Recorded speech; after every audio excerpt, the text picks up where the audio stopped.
Hello and welcome to the One Life Church devotional series where we cover the entire Bible in 20 months. Or for those of you who have been following us since the very beginning, we're on devotion number 300. It's been a great journey, hasn't it? And we're in Job chapter 10 today and John 12. Now in Job 10, Job continues his answer to Bildad, but now he swings his attention reflecting on God and his relationship with God. The thing that intrigues me about this answer that Job has is he never asks God to heal him. Think about that. I mean, you're riddled with boils and sores and septicemia, and he's preoccupied by asking a question, why, instead of asking God to heal him. And so he says this, I loathed my very life. He says, God, tell me why. Why is it happening to me? He says, your hand shaped me and made me. Now will you turn and destroy me?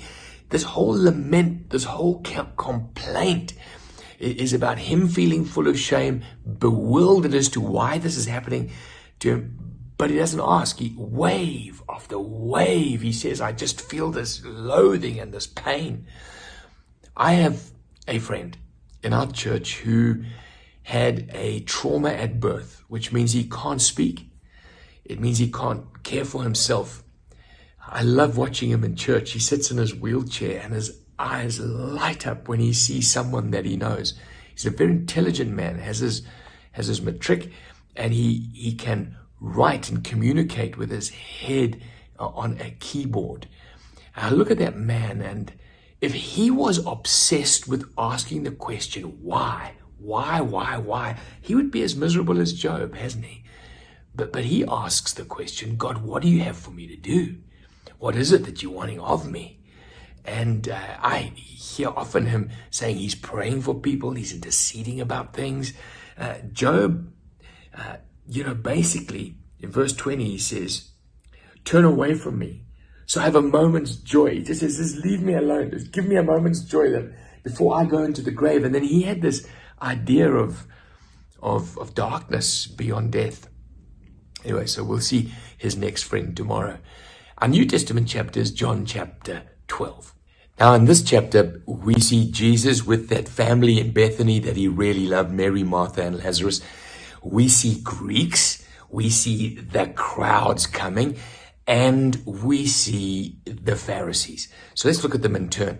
So this family, Lazarus, the one he raised from the dead, we think that this dinner was made in his honor.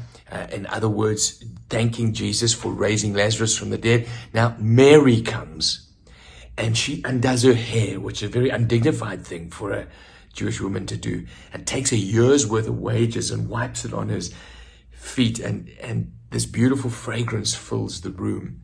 Judas immediately comes against her, and you see this mean-spirited man saying, we should have sold their money.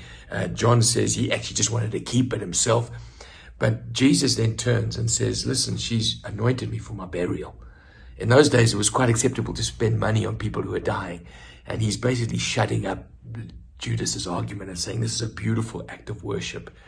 Anyway, so in that home, we see Martha busy in the kitchen. We see Lazarus reclining with Jesus and Mary worshiping. Beautiful picture of what Jesus requires of a church. Our service, our worship, and our friendship.